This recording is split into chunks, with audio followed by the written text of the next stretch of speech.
Ok, primeiro eu queria agradecer o convite. Acho um projeto extremamente bonito, necessário.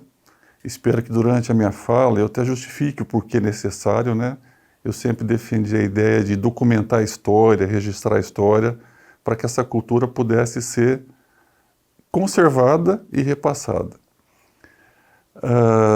Bom, eu sou Caneu, meu sobrenome é o nome pelo qual as pessoas me conhecem, mas meu nome é Luiz Carlos Caneu, o professor japonês. Os alunos, quando chegavam na sala de aula, que viam que ia ter aula com o professor Caneu, eu vim para cá muito novo, acho que com 20, talvez 28 anos, uma coisa assim. E estavam conversando na sala. E o professor Caneu não chegava, mas era eu, né? O japonês. Luiz Carlos, ninguém me chama.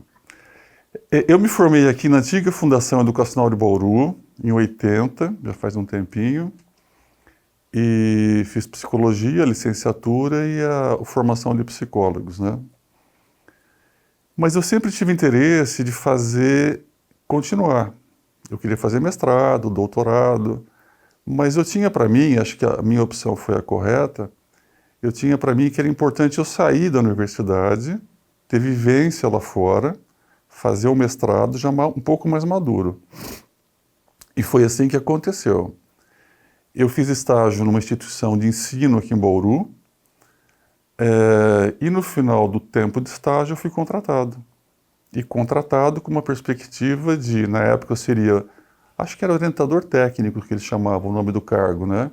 Mas era para psicólogo, para orientar os professores na questão pedagógica, educacional, o que sempre gostei. E aí em pouco tempo eu consegui fazer um trabalho razoável, penso eu, e eu estava na condição de ir para cargo de diretor em São Carlos. Coincidências ou não, eu comecei a fazer o mestrado em São Carlos, em educação. E já foi para mim assim uma espécie de, não sei, de prova, né? Porque num mestrado de educação, o que um psicólogo vai fazer? E a pergunta que me fizeram na banca, tinha o exame teórico, passei, tinha o projeto, passei, e depois tinha a terceira fase, que era a entrevista. E me lembro que a banca de 5 professores, todos pedagogos, perguntando assim para mim, o que um psicólogo veio fazer aqui? E eu tinha claro, não sei se era claro para poder passar, mas a minha verdade dizia assim, eu quero fazer educação porque eu entendo que psicólogo também é um educador, né? E acho que essa fala minha, depois eu desenvolvi o tema, acho que essa fala minha, ela, digamos assim, caiu bem e entrei. Então eu estava trabalhando nessa instituição, estava fazendo o mestrado, quando o chefe do departamento da psicologia na época, que é o professor Celso Zonta, ele me liga convidando para fazer supervisão de estágio na área que eu mais gostava e atuava, que era a psicologia aplicada ao trabalho. E na época era a Universidade de Bauru. Então eu fazia, durante o dia trabalhava nessa instituição, 2 vezes por semana ia para a Federal de São Carlos, onde eu fazia um mestrado, e 3 vezes por noite eu ia lá no campus da Falcão, cansativo, para fazer a supervisão. E fui entendendo que o mestrado que eu fazia, na perspectiva de ser um psicólogo educador, né? Trazer essa dimensão para a minha formação, estava fazendo todo sentido, por conta de que eu tinha a experiência na parte profissional, eu tinha formação de psicologia e o mestrado eu estava complementando tudo isso. Estava realizado, feliz, apesar de cansado. Passa um ano, 2, vem a Unesp, 86, 88, né? 88. Vem a Unesp e aí o convite para mim decidir. Ou ia para São Carlos, ficar diretor desta instituição, que tem no Brasil inteiro, de ensino, ou viria para cá. Como que eu acho que nada é por acaso, eu pensei no futuro. Eu teria mais futuro na universidade, por conta de ensino, de pesquisa, de extensão, né? Que eu sempre gostei. Aí vim para cá, fiz o concurso, passei, abri mão. As pessoas disseram, é louco, está ganhando um belo salário, para cá eu vim ganhando menos. Mas não era o mais importante para mim, o importante era estar aqui. E aí vivi essa experiência de entrar na Unesp, em 88, nessa área, psicologia aplicada ao trabalho. A parte teórica e a parte de estágio. Talvez fosse bom dizer um pouquinho a experiência que eu tive enquanto Fundação Educacional de Bauru, né? Década de 70, eu acho que eu sou a terceira turma formada pela Fundação, né? Os meus professores eram todos da primeira turma da Fundação, mas eu vendo aquela época e comparando com hoje, eu vejo tudo muito difícil naquela época, né? Nós tínhamos vários professores que vinham de São Paulo, porque não tinha, acho que, mão de obra, né, especializada nessa área aqui. Campo de estágio era muito difícil, era tudo muito novo, né? Você vê, a psicologia foi oficializada em 62. Eu estou falando de 72, 10 anos só depois, né? Então, para atender na área clínica era difícil, aquela concepção preconceituosa de que psicólogo atende pessoas com problema mental. Estágio em empresas, eu era sozinho nessa área até então, não tinha mais colega nenhum na área, né? Você tinha que fazer contato com empresas, conversar, mostrar o que o psicólogo poderia fazer no ambiente de trabalho. Então, eu diria assim, foi bem difícil, mas muito prazeroso e muito exitoso. Como estratégia, me lembro, lá no campus tinha um anfiteatro grande, talvez uns 300 lugares, não sei, e eu fiz um evento chamando os empresários de Bauru. Olha a arrogância. Para que eles viessem compreender o que o psicólogo podia fazer. E chamei alguns psicólogos famosos de São Paulo, que eu era amigo, conhecido.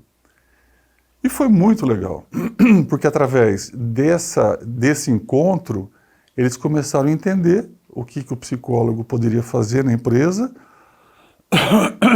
E aí a gente conseguiu o campo de estágio. Então, o que eu percebo? Foi, para mim, a vida profissional, foi o começo de uma experiência difícil, mas que para mim sinalizava o quê? Dá para fazer. É difícil? É. Tem que ter mais gente na área? Sim. E com o tempo, depois, foi se contratando, né? Mas numa perspectiva de que nunca ultrapassou, além de mim, mais 2 outros professores. Sempre 3, o que sempre foi muito pouco, porque a demanda foi crescendo. Me lembro ainda, na época de fundação, era muito diferente, quer dizer, o laboratório muito precário, não tinha muito equipamento, a gente não tinha projetos de extensão, a gente, como aluno, não participava de pesquisa, quer dizer, não tinha esse comprometimento que uma universidade pública tem de pesquisa e extensão, né? Essa amplitude do conhecimento e da prática que a gente foi tendo. Mas hoje, olhando de forma retrospectiva, o que eu vejo? Eu vejo que aquele começo foi importante. A gente pegou, eu e os demais colegas depois, nós pegamos uma condição muito precária em tudo, né? Então, precária do laboratório, acervo da biblioteca muito restrito, falta de campo de estágio. A gente não tinha eventos na faculdade, na área de psicologia, estou dizendo, né? Não tinha congresso, não tinha nada. Ou quando tinha, era muito pouquinho, uma coisa ou outra. E eu sempre fui, desde sempre, eu sempre fui muito interessado, nem sabia que tinha esse nome, extensão à comunidade. Eu sempre gostava, assim, fazer a teoria, entender o que a psicologia se propunha, mas o meu desejo muito forte, qual que era? Ir para a prática. E a prática era só no 4º ano. Depois, né, a gente já podia ter experiências no 1º ano, no 2º, enfim. Então, para resumir, essa parte foi uma parte difícil, mas prazerosa. Foi uma parte difícil, mas eu entendo que para mim a formação que viria em seguida, enquanto formação continuada, foi uma base sólida, onde me ensinou, eu tinha 18 anos, 19, saí com 22.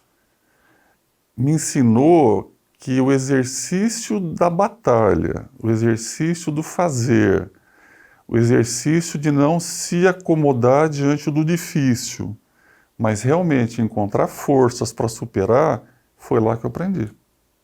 Isso me deu um diferencial muito grande.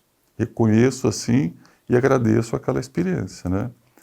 Participei na época de diretório acadêmico, acho que era só isso que tinha, diretório acadêmico. Eu ia falar mais coisa, mas não tinha mais nada, era só isso. Mas foi ótimo, foi muito bacana. Bom, aí eu venho para a Unesp, né? Com uma perspectiva já muito diferente. Eu estava terminando o mestrado, querendo fazer doutorado. Familiarmente foi uma decisão difícil, porque como que você sai dessa instituição que você vai ser diretor, como que você vai para uma coisa que você não sabe? Mas eu não sei, eu tinha assim, uma certeza, me seduzia o fato de eu ser professor, que eu já era, mas eu ganharia a extensão, eu ganharia a pesquisa. E eu não sabia que teria que fazer gestão, mas em algum momento eu fiz. Então essa foi o meu início de carreira. Aí fiz o doutorado, pensei na Unicamp, fui lá para fazer umas aulas, não gostei da proposta, para o que eu queria, e eu continuei investindo no doutorado em educação, na própria UFSCar, porque eu entendia que lá tinha um pessoal próximo da minha área, lá eu entendi que um psicólogo no meio de pedagogos não tinha tanto problema, pelo contrário. E novamente, era uma banca diferente, novamente passei pelo processo seletivo e a pergunta outra vez, com outros professores me perseguia, mas o que um psicólogo está fazendo aqui? Eu já mais experiente, com mais informação, eu sofistiquei a minha resposta do porquê que eu queria fazer. Fui aceito e fiz doutorado lá, né? Então, em termos acadêmicos, foi o que eu fiz.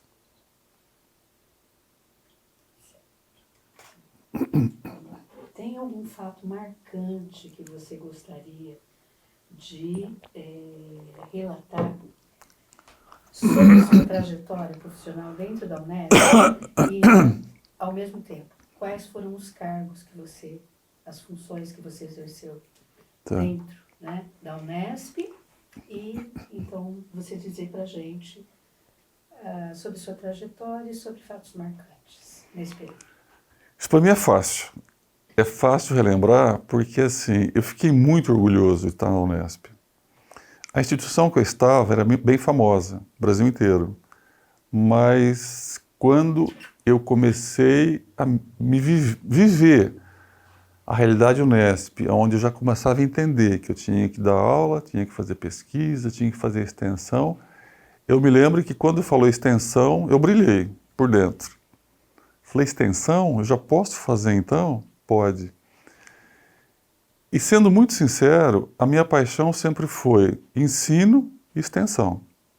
A pesquisa eu gostava, gosto até hoje de fazer, mas se eu pudesse hierarquizar, ela vinha em terceiro. Por quê? A psicologia, ela estava aqui da Unesp, né? Ela estava numa fase inicial de readaptação.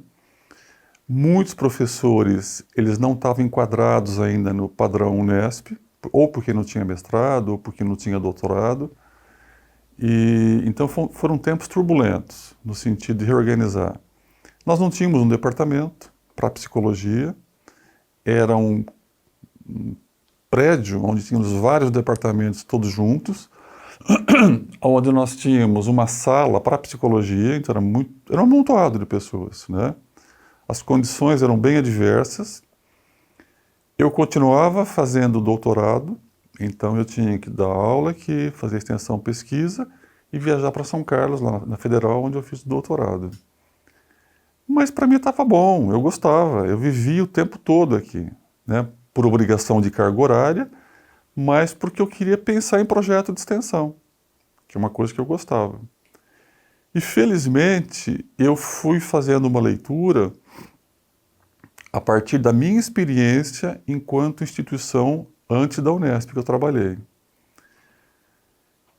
E essa experiência me mostrava assim, eu sou professor de uma área, que logo em seguida foi contratada uma professora, ficamos em 2, e só depois de um tempo, de uns 10 anos, é que veio um terceiro. Mas para quem não tinha ninguém, era só um, quando veio um segundo já era bem legal. Quando veio o terceiro, melhor ainda. Mas eu tinha uma preocupação, por incrível que possa parecer, de uma psicologia mais socializada, né? Bacana, uma psicologia voltada para elite, que podia pagar uma terapia cara, os padrões brasileiros, mas como que eu podia fazer da minha psicologia uma psicologia para mais pessoas? Quando eu ia para a empresa, através dos meus estagiários, eu ia para a supervisão lá, o que eu percebia? Eu percebia que muitas vezes eles estavam ali achando que eles estavam fazendo um trabalho para o empregador, que era uma dicotomia grande dentro da psicologia. Quem trabalha na área de psicologia do trabalho está trabalhando para o empregador. Então era um olhar meio de discriminação. Não é isso.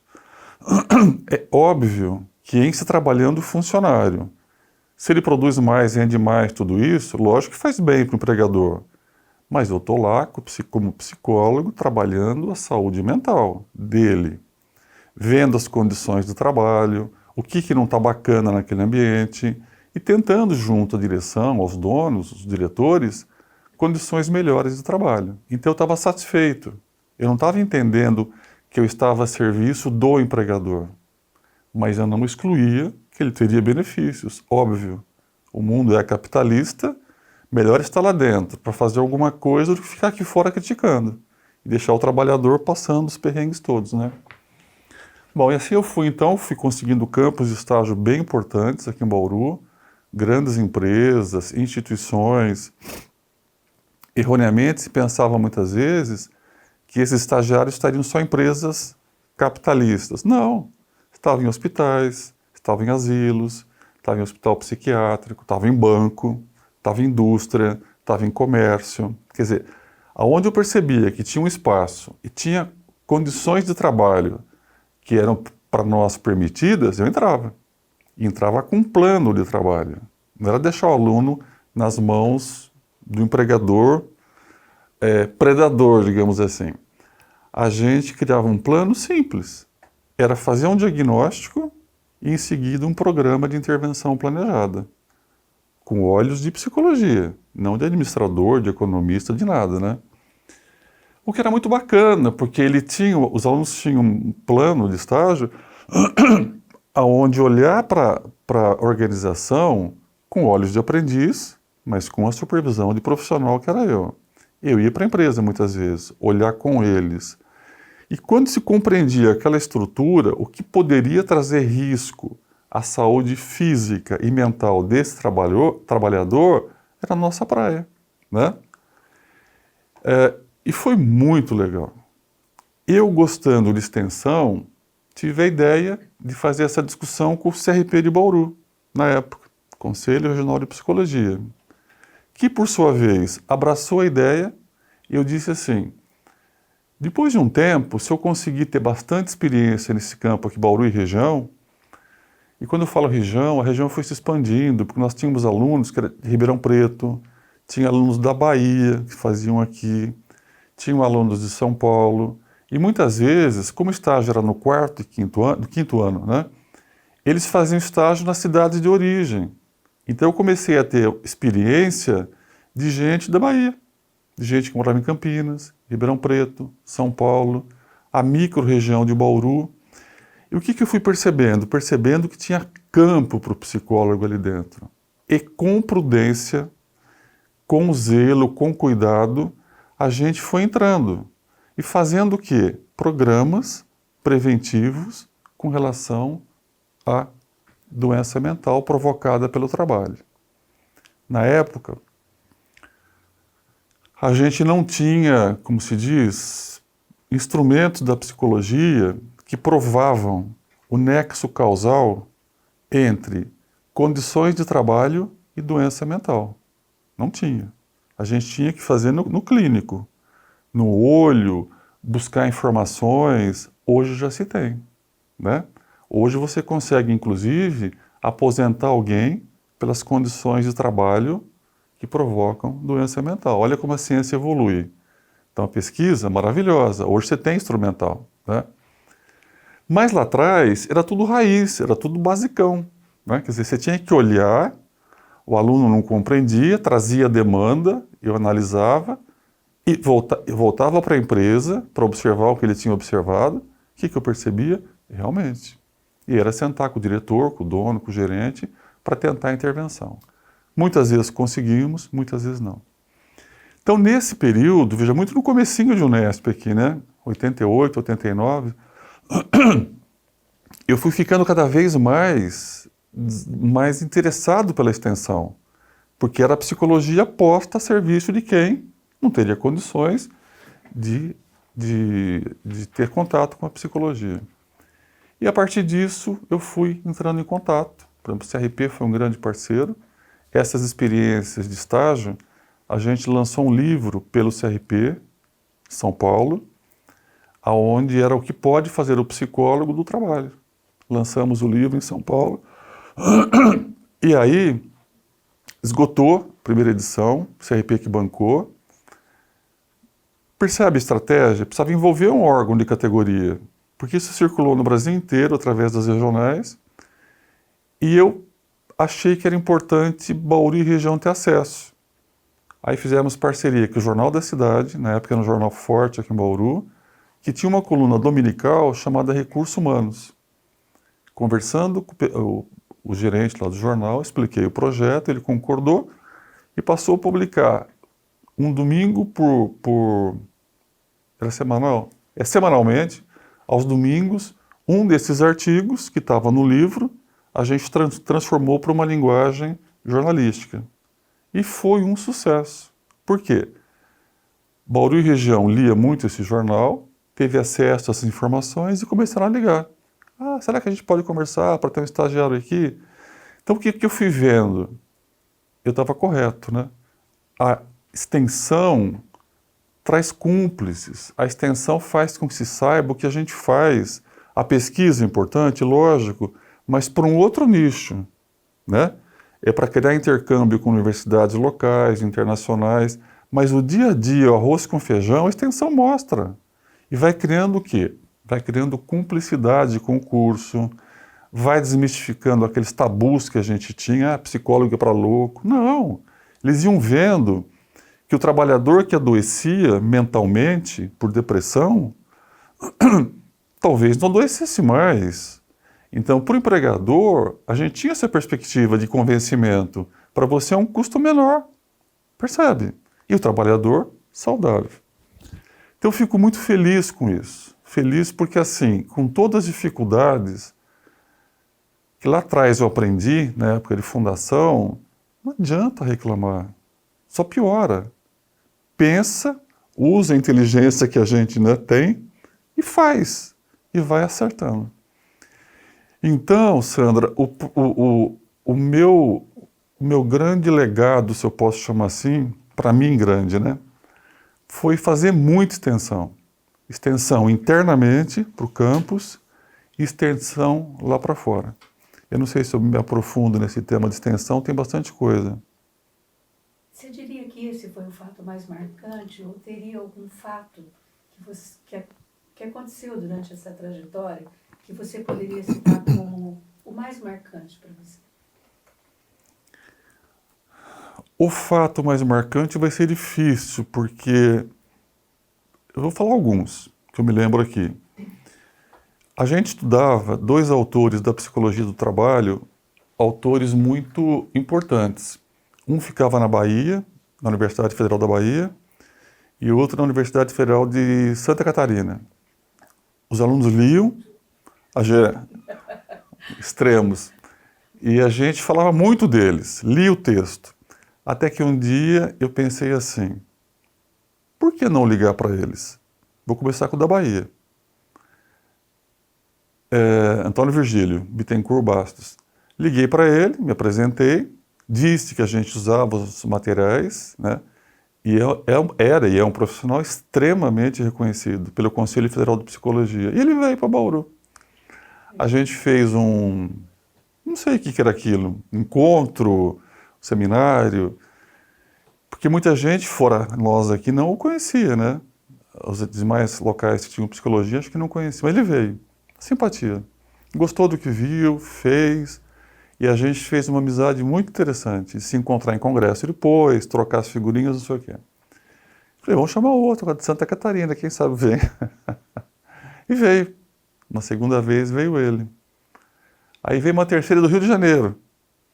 Mas percebe? É isso que eu tinha. Isso para mim é uma grande contribuição. Tenta, vai atrás, né? E ele veio também. Chama José Carlos Zanelli. Tanto é que um amigo nosso aqui do campus foi depois fazer mestrado com ele lá, sabe? De tanta afinidade que criou. E teve um tempo que a gente fez um congresso maiorzinho, lotou a sala antiga, salão nosso aqui, onde os dois vieram. Então o que eu comecei a perceber? Nomes nacionais vindo para a psicologia de Bauru. Isso foi em 89, 90, né? Não foi agora.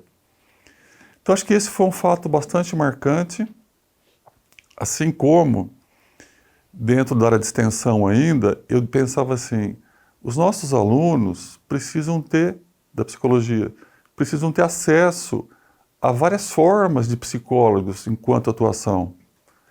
E criei um projeto chamado Conversando sobre Práticas Profissionais em Psicologia. Foi um sucesso. Um sucesso. Tudo que o nosso currículo não oferecia, enquanto terminalidade, eu convidava. Então, por exemplo, psicólogo que trabalhava no judiciário, psicólogo que trabalhava na área de propaganda, psicólogo que trabalhava com maus tratos, psicólogo que trabalhava em empresas multinacionais, que mais que veio? Psicólogo do esporte, famosésima. Lotou. Não dos nossos alunos, pessoas da região. Porque estavam vendo uma psicologia que os currículos nossos da região não davam conta, né? O nosso currículo ainda era e ainda é mais conservador. São as 3 grandes áreas que a gente trabalha aqui, inclusive, até hoje. É a área clínica, a área educacional, a área do trabalho. As outras áreas não. E aquela perspectiva que eu disse sempre assim, essa psicologia tem que chegar para quem não vem aqui. Na época nem tinha internet, né? A psicologia tem que chegar para quem não tem acesso ao presencial aqui. Conversando com o Conselho Regional de Psicologia, lançamos um livro que se chamou Conversando sobre Práticas Profissionais de Psicologia, volume 1. Então, pegamos essas falas todas e virou um livro. Foi lançado em São Paulo, foi comercializado. Então, só foi reforçando a mim a importância da extensão para mostrar o Unesp existe enquanto psicologia, o Unesp atende a comunidade, sim, enquanto psicologia, e outros tantos projetos de extensão. Um outro que eu tinha um carinho absurdo por ele, agências de emprego pela cidade. A gente passava, épocas de crise sobretudo, aquela fila de desempregados. E eu sempre gostei de gente, de entender a cabeça de pessoas, né? Nem que fosse um pouquinho. Eu parava o carro, às vezes eu estava a pé, encostava no canto e tentava entender aquelas pessoas paradas na fila. E sempre tinha alguém que me chamava a minha atenção. Ou por causa de um olhar triste, ou porque estava cabisbaixo. E eu supunha o que estavam sentindo, né? A dor do desemprego. Aí nasceu um projeto chamado Ponte, só que Ponte com M. Programa de Orientação para o Mercado de Trabalho. Fui com meus estagiários para a fila de algumas agências de emprego, convidando-os para vir para o CPA, que é o Centro de Psicologia Aplicada nosso, né? Para que eles passassem por um processo de reciclagem, para entender a dor do desemprego, ressignificar aquela dor, esse era o objetivo do projeto, para que eles pudessem entender que não necessariamente eles eram os culpados por estarem desempregados, que tinha uma conjuntura mais ampla, outros determinantes que colaboravam com o desemprego. Então, veja, a preocupação minha era com saúde mental, né? Foi um sucesso. O CPA encheu de desempregado.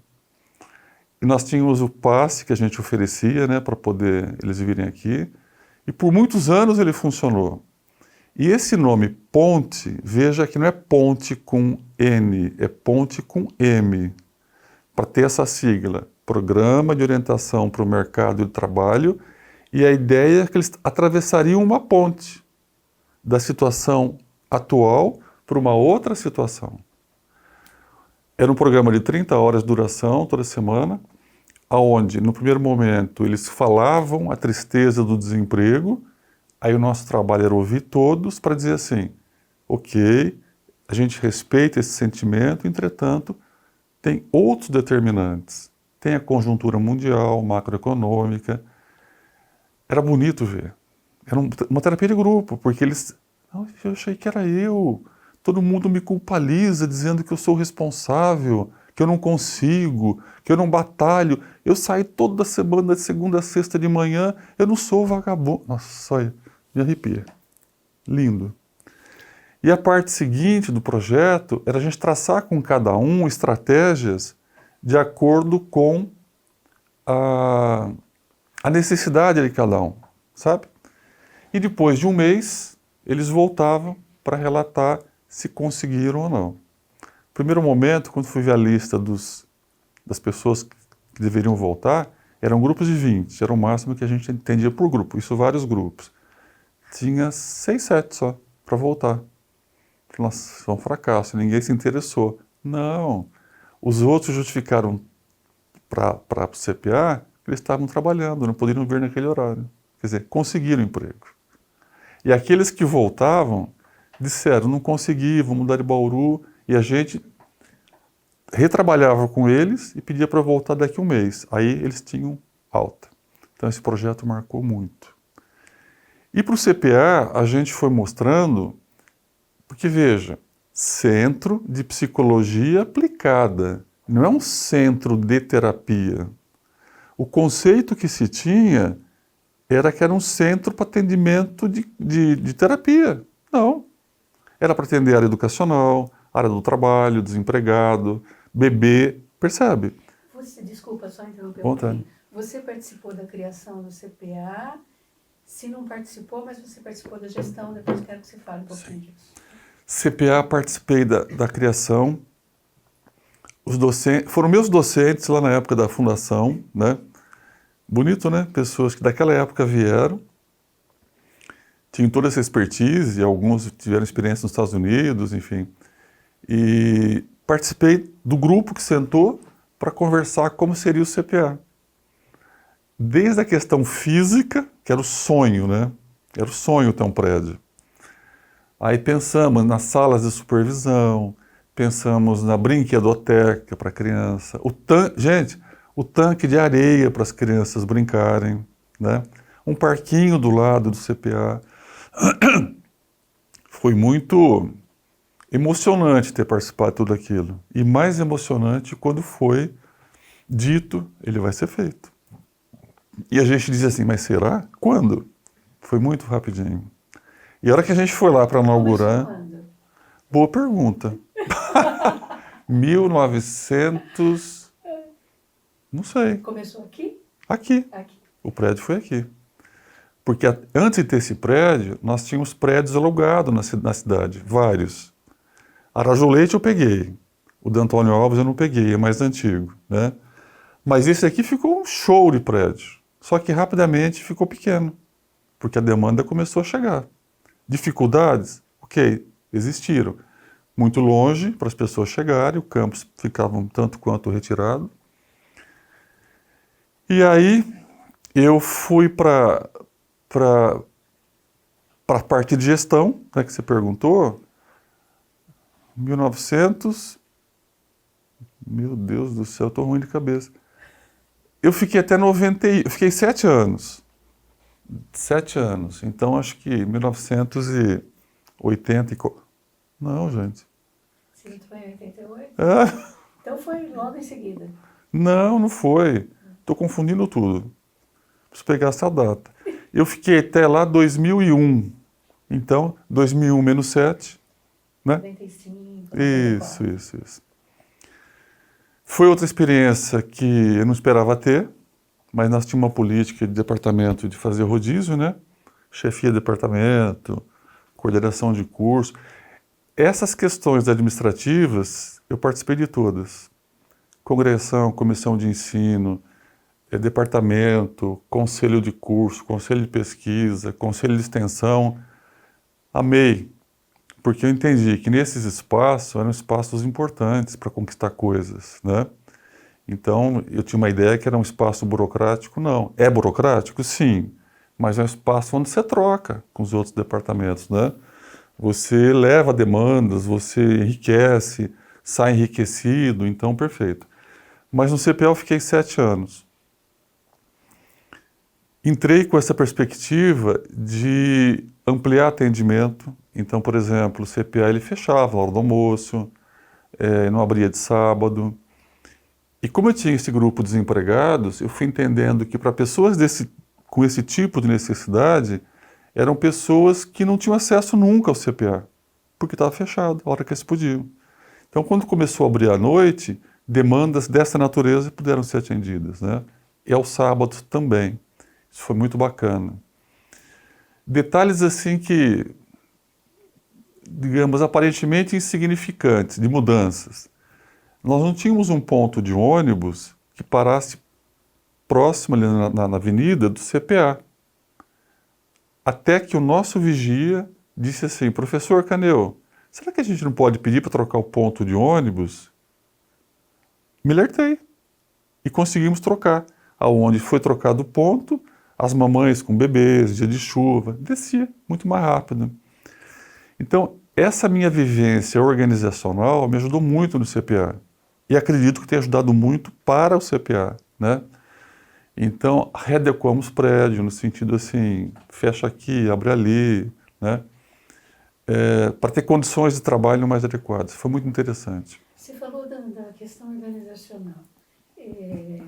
Você falou muito da extensão voltada à população de fora da Unesp. Mas você também teve uma atuação marcante dentro da Unesp. Você pode falar um pouquinho para a gente? Você tem razão. Esse olhar que eu sempre tive, né? De expandir. Não é meu, é nosso. Não é isto ou aquilo. É isto e aquilo. A verdade não está comigo, nem na minha área. A verdade está conosco.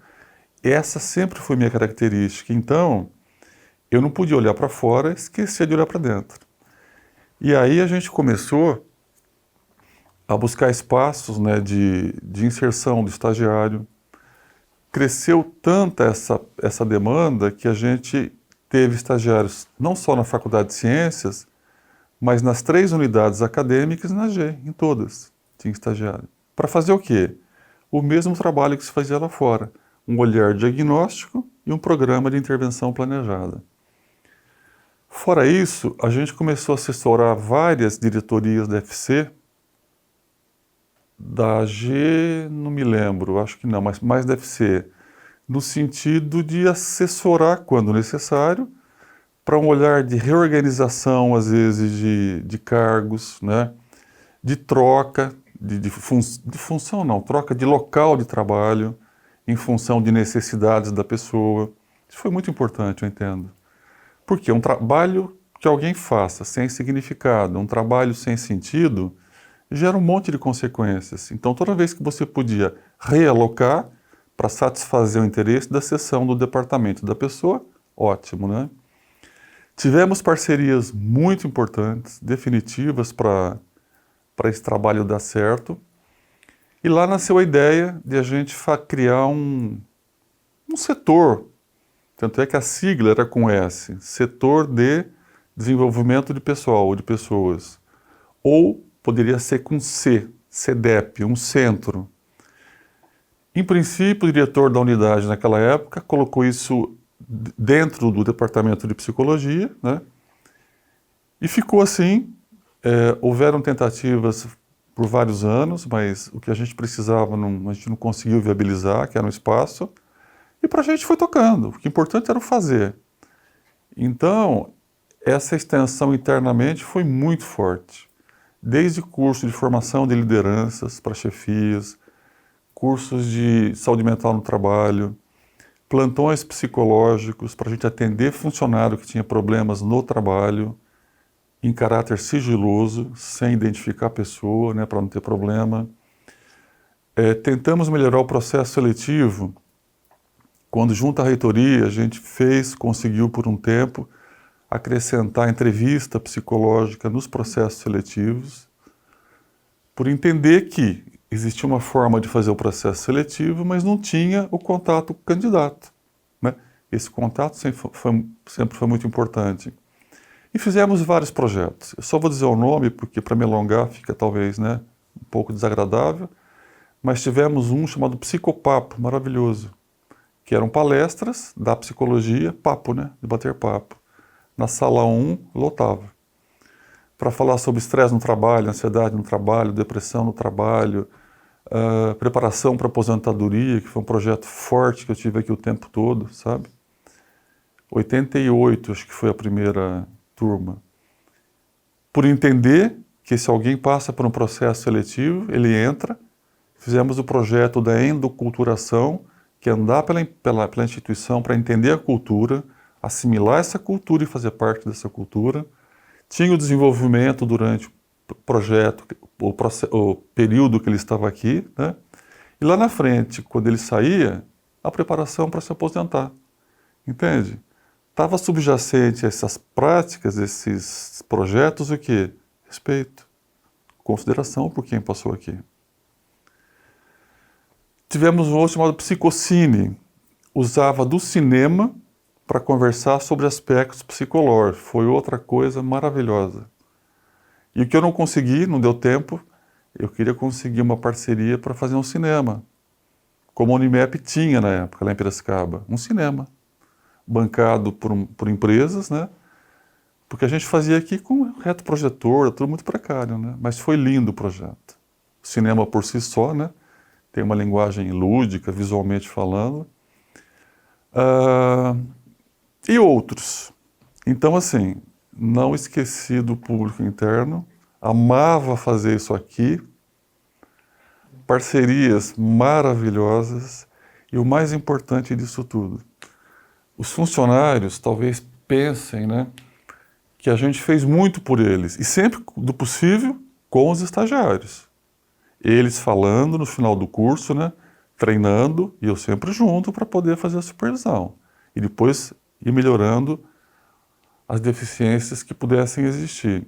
Mas o que era mais importante, eu aprendi muito mais do que eu levei para eles. Aprendia muito. Era rico aquele material. Os funcionários trazendo demandas, falando, se posicionando, confiando. A sala 1 deve caber o quê? Umas 130 pessoas? Acho que mais, por aí, né? Por aí, né? 130. Consegue imaginar a pessoa pegar o microfone e contar um dado pessoal? Então tinha confiabilidade. Então eu tenho gratidão por essas pessoas eterna, porque meus estagiários, quando eu encontro hoje aí, depois de 20 anos de formado, 30, agradecem. Então eu aproveito para agradecer todo esse pessoal que participou, né, dos eventos nossos, Psicocine, Psicopapo, o Preparação para a Aposentadoria, porque era assim, era uma confiança que eu retribuía fazendo o melhor que eu podia. Peço perdão para as coisas que eu não fiz bem feito, porque às vezes você erra com a intenção de fazer o certo, né? Então, amava fazer isso. Eu percebo assim, você retornando na linha do tempo, né? E dizendo que chegou aqui em 88, a gente percebe que você já chegou implementando projetos, já colocando uma série de coisas em prática. Sim. Né? Tudo aquilo que você pensou durante a sua trajetória profissional, o que você pode dizer para a gente? Dentro da NFC, você conseguiu executar tudo que você quis? Você teve dificuldades? Você, quando encerrou a sua carreira profissional aqui dentro, você ficou satisfeito com tudo aquilo que foi feito? Realmente se cumpriu aquilo que você pretendia? Está sendo bom esse bate-papo, porque eu estou olhando lá para trás e um sentimento de gratidão está brotando de mim de forma muito mais intensa. Porque veja, eu com 22 anos ter que decidir se eu ficava com emprego garantido, diretor de uma instituição, que para alguns era assim, o melhor dos mundos, né? O status, o financeiro. Algo me dizia, não, não, não, não, não. Eu quero outra coisa para mim. Né? Eu não preciso do status, nunca precisei, nunca gostei. Dinheiro, sim, mas eu tenho que ter um dinheiro que me traz significado. E acho que intuído por essa, não sei que palavra que é essa, por esse sentimento de, não sei dizer o nome disso, mas por essa intuição do bem, eu vim para cá e a escolha foi perfeita. Hoje eu faria tudo outra vez. Se eu tivesse como diretor, deixaria o cargo de direção. Se eu tivesse ganhando muito mais, deixaria. Porque eu fui muito feliz aqui. Muito. O tempo inteiro. E eu estou falando de 40 anos. Percebe? Não é 4 meses, nem 4 anos. Dificuldades existiram? Sim. Sim, nada foi um mar de rosas. Mas não sou capaz de dizer uma época aonde a dificuldade tenha me paralisado. Nem a minha doença grave, que eu tive um linfoma em 93, eu estava no doutorado em São Carlos, eu precisei fazer quimioterapia lá em Ribeirão, depois fui para São Paulo 3 meses fazer a rádio, nem isso, que foi uma coisa que me pegou de surpresa, me paralisou, pelo contrário.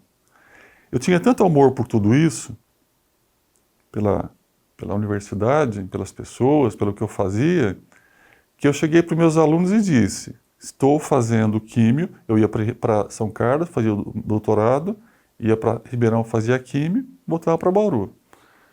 E o que eu disse a eles? Expliquei o processo todo e disse, pode ser que em algum momento eu me sinta mal e não tenha condições da aula. Não aconteceu nada de mal, nada. Então eu continuei dando aula, feliz. Essa foi a intercorrência que eu diria assim, em termos de saúde, que foi mais complicada. Nas relações de trabalho, as dificuldades, nenhuma me tirou a motivação, foram dificuldades do dia a dia, mas eu entendo porque hoje, na época não, hoje já mais velho, mais experiente, mais maduro, o que eu entendo? As dificuldades estão aí para você enfrentando, e eu enfrentei, do meu jeito, com calma, com tranquilidade, não fiquei noite sem dormir, não atrapalhei minha produção acadêmica, científica, quer dizer, tudo foi feito de uma forma bacana, mas muita coisa eu não consegui fazer. Por quê? Por falta de tempo, sobrecarga muitas vezes, teve colega que adoeceu, você tinha que pegar as aulas, e no caso da minha área, não era pegar as aulas, era aula mais supervisão. Aí esse combo fica pesado. Mas nada que tivesse me frustrado, eu estou saindo daqui arrependido. Não, eu queria ter ficado. Se fosse ver, eu sou uma pessoa sempre muito, como que eu vou dizer, inquieta, não gosto de ficar parado, né? Então nada foi para mim difícil, os embates na congregação para mim foram tranquilos, que eu não sou do berro, eu sou da conversa. Acho que o CPA teve um desenvolvimento bacana, fico feliz. Fizemos um evento maravilhoso, que se eu tiver a chance de falar depois, eu gostaria de falar um recado para a instituição, mas o CPA fez 25 anos, fez 30, nenhum evento, nada. Naquele momento, e eu tinha contato com ex-funcionários do CPA que eram da minha época de fundação, que quando eu encontrava, relatavam o quê? Relatavam uma tristeza, porque aposentou, vou aposentar, fechou a porta, foi embora, acabou. Esse foi o processo. Eu entendi que faltava um agradecimento da instituição para essas pessoas, do CPA, estou dizendo, né? Falei, quanta gente passou, quanta gente deu sangue, batalhou, fez com amor, com carinho, vai embora assim? Espera um pouco. A hora que eu fazia com eles o processo de admissão, a parte de endoculturação, a gente ia para os setores, conversava. Eu me sentia um representante das boas-vindas. Eram braços, eram falas que acalentavam quem estava chegando. Os projetos nossos, aí quando somaram-se mais o segundo professor e o terceiro, eram projetos de desenvolvimento das pessoas. Tem necessidade, vão desenvolver, vão aprimorar, né? Aí quando vai embora, faz nada. Acabou. E eu ouvi expressões muito desagradáveis. Vou usar uma só, que essa marcou a minha vida. Eu me senti uma laranja que alguém chupou e jogou o bagaço fora. Então, nessa ocasião, que eu entrei no CPA, acho que tá 2 anos pela frente, 1 ano, não sei, estava para comemorar os 35. E eu propus para o departamento, eles concordaram, da gente fazer uma comemoração dos 35 anos. E fizemos. Professor que estava no Rio Grande do Sul, professor que estava em Brasília, acho que praticamente os mais antigos todos. Tinha alguns que estavam ainda aqui por Bauru, chamamos todos os funcionários, inclusive essa que me relatou, se sentia um bagaço de laranja, chupada. E a ideia de registrar a experiência foi, nós temos a filmagem e temos uma revista que a gente criou, que está na biblioteca, e foi entregue para os departamentos, que era uma revista chamada 35 anos de História e Trajetória. Então, o que não tinha quase nada de informação, nada de registro, né? Mas o que tinha a gente pôs ali, que era uma forma assim, registra a experiência, documenta. Hoje, naquela época, nós estamos aqui. E quando você for embora? Você vai ter acesso como? Foi por isso que criamos o site do CPA, com fotos do CPA, as estratégias do CPA. O site não ocupa espaço, né? Fica para sempre, né? Então esse foi outro projeto que me deu muito prazer fazer, muito. Então você diria que você cumpriu seus objetivos? Eu penso que sim. Eu acho que eu não fiz... Na época eu acho que eu fiz o melhor que eu pude. Hoje, olhando, lógico, né? O tempo passa, você poderia ter feito melhor. Errei, toda certeza. Não fiz coisas, mas eu tenho consciência tranquila do que eu pude fazer com os meus colegas, né? Nunca um trabalho solitário. Foi muito interessante. E como você disse, fui embora porque tinha que ir. Eu tinha o tempo de aposentadoria, mas saí por questões de família doente, né? Eu precisava cuidar, cuidei, mas na verdade eu não saí daqui. Eu venho para a faculdade de engenharia fazer alguns projetos, né? Venho na AG. Estou aqui, honrado com esse convite, não sei nem como... Por que eu mereço estar aqui? Mas eu tenho só gratidão. Eu amo esse lugar. Eu não sei, eu tenho um apego.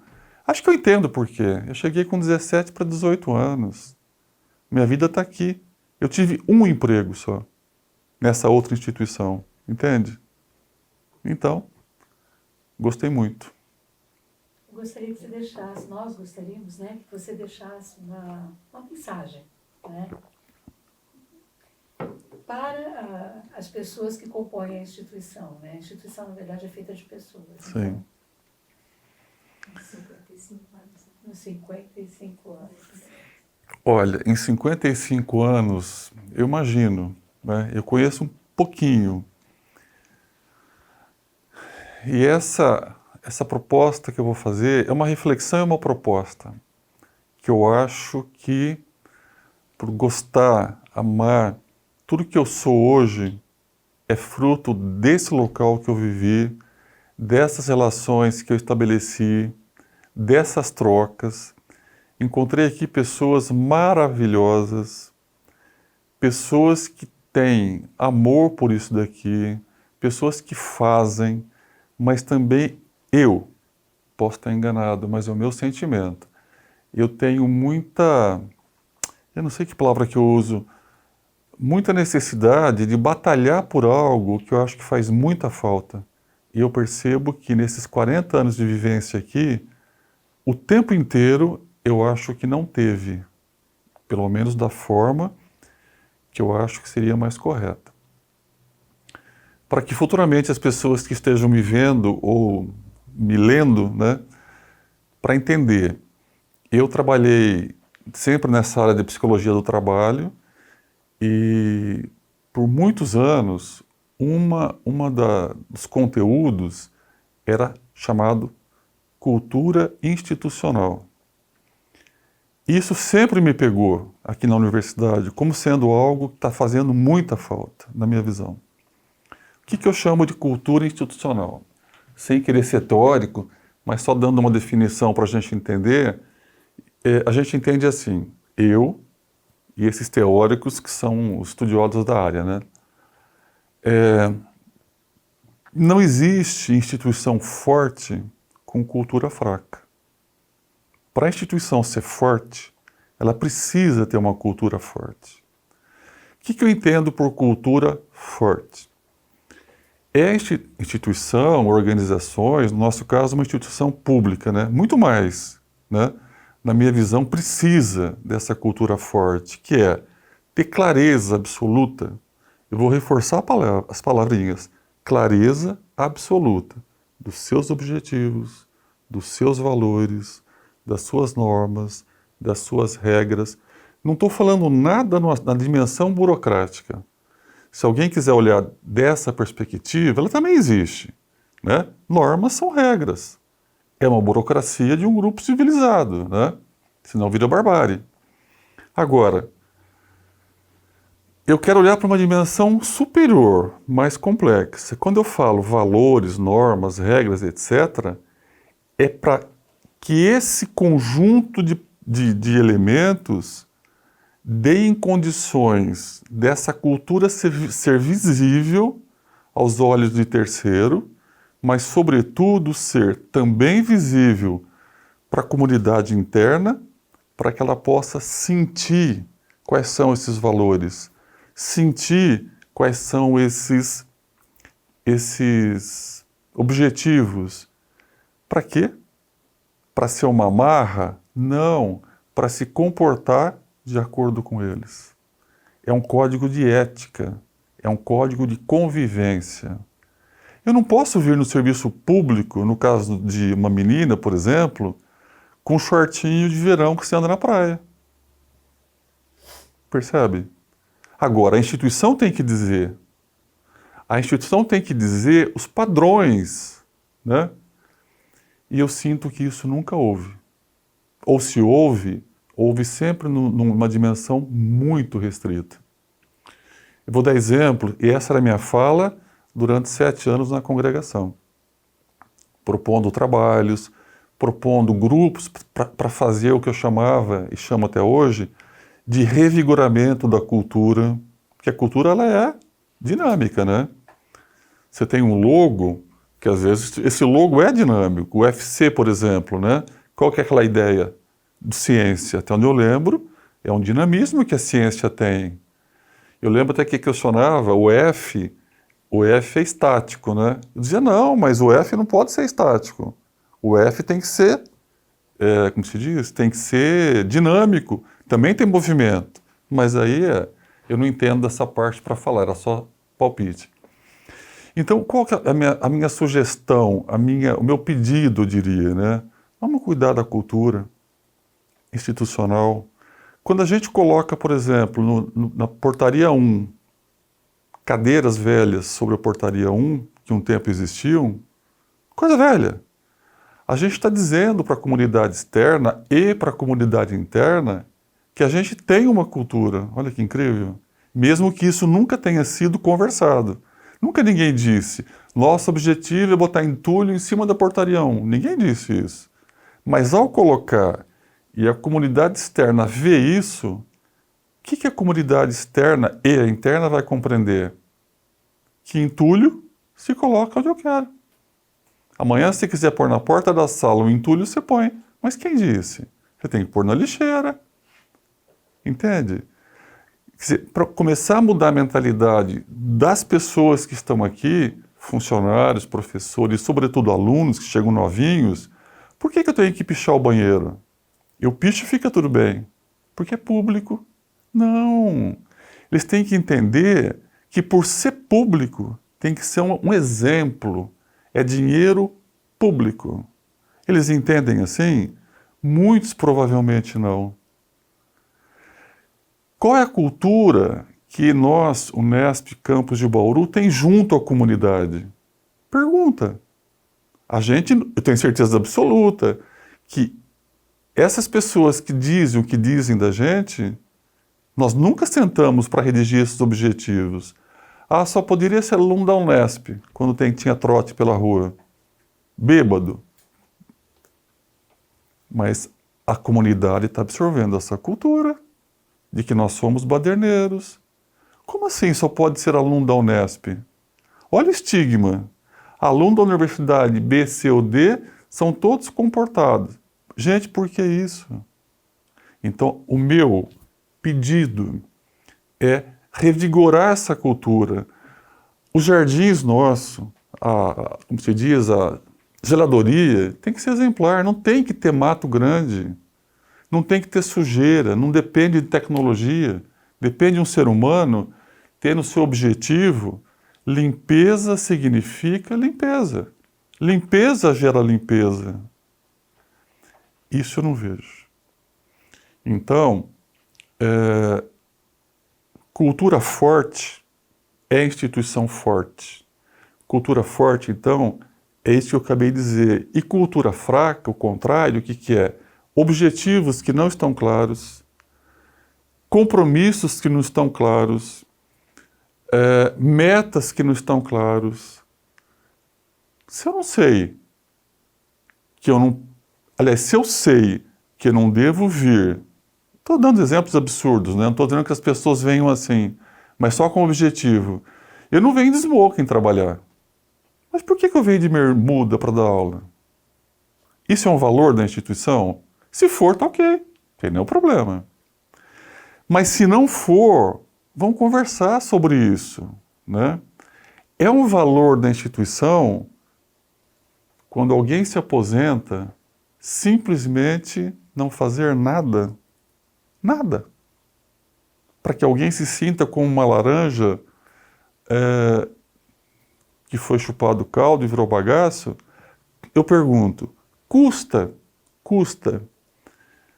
ter uma unidade primeira, o departamento. Tem reunião de departamento todo mês. Custa, não estou falando para gastar dinheiro, né? Custa chamar o aposentado naquela reunião, entregar um papelzinho para ele, uma carta, muito obrigado, valeu, papapá, tira uma foto, acabou. Custa a congregação, uma vez por mês, chamar todos os aposentados à frente para fazer um agradecimento? Não custa. Na minha opinião, não custa nada. Moralmente é um dever, mas isso tem que fazer parte da cultura. Se isso não for da cultura, não, a nossa cultura é veio, fez, trabalhou, cumpriu sua obrigação, tchau, pronto. Essa é a cultura. Só que a gente paga um preço pela cultura que a gente tem. Cultura fraca, instituição fraca, comunidade crítica em relação a... dificulta tudo. Ainda mais para a universidade pública, que depende de verba, depende de parcerias, né? E a gente tem muita beleza para ficar oculto aqui dentro. Não é justo, né? Para encerrar minha fala, a minha grande felicidade nesse sentido, eu não consegui enquanto estava aqui, mas consegui agora, está em processo de viabilização, já deve estar sendo inaugurada, a Praça dos Aposentados. A Praça dos Aposentados. Conversei com o diretor do GAC há um tempo atrás, ano passado, conversa de cafezinho. Fiz esse comentário a respeito da cultura, falei da praça, que era um projeto que eu não fiz e teria vontade de fazer. Ele alocou verba para isso e está bem adiantado. Já tem o local onde vai ser, já tem os professores estão trabalhando no paisagismo, a recuperação da flora, né, típica do Cerrado, lindo. Vai ter mesa, vai ter cadeira, vai ter pergolado, que vai ser um espaço, uma placa para dizer Praça dos Aposentados. E eu, por ter trabalhado com essa disciplina, cultura institucional, para mim é um presente. Por quê? Toda vez que o pessoal andar por esse campus, é um local bem visível, vai passar e vai criar uma rotina para vocês aqui do campus. Olha, você quer ir na rádio? Desce aqui, passa ali, tem a Praça dos Aposentados logo na frente. Você começa a falar. Então o aposentado vai estar representado. A gente existiu. E tomara que a frase que se coloque seja parecido com uma lápide que tem aqui, ali perto do banco, que foi a frase que o meu grupo criou quando se aposentou, que eu chamo a frase sublime. Acho que é mais ou menos assim. Por aqui passei e ajudei a construir um novo tempo. Então imagina, eu aposentado, passo por ali, meu netinho, meu pai, minha mãe, minha esposa. Existe uma praça. A universidade reconhece o meu valor. Entende? Não tem plaquinha de ninguém, mas é a minha praça. E ali a gente pode ter eventos para os aposentados, pode ter coquetel, vai ter uma cozinha perto, vai ter banheiro. Então, novamente, fechando o meu ciclo, né? Me lembra lá do comecinho. Tem dificuldades? Tem. Demora para conseguir as coisas? Muito. Mas consegue. A persistência faz com que a gente consiga. Então, que meus futuros, né, os atuais colegas, amigos daqui, batalhem por isso. Essa cultura revigorada é uma cultura que garante permanência da universidade. A gente não se segura só com pesquisa em periódico. É importantíssimo. Mas eu garanto a vocês, pela minha... Quer dizer, garanto é muito pouco pesado, né? Pela minha experiência, eu entendi que se as portas para mim ficaram sempre abertas, foi porque eu batalhei e bati nessas portas. E permaneceram abertas porque souberam que existe um bom trabalho, que a psicologia pode fazer. Essa que é a ideia, entende? Então, da minha parte, me emociona. É só gratidão, porque sempre gostei muito daqui e vou ficar sempre muito feliz quando eu ver essa Unesp Campus de Bauru cada vez no pedestal que ela merece. E é a gente que faz, né?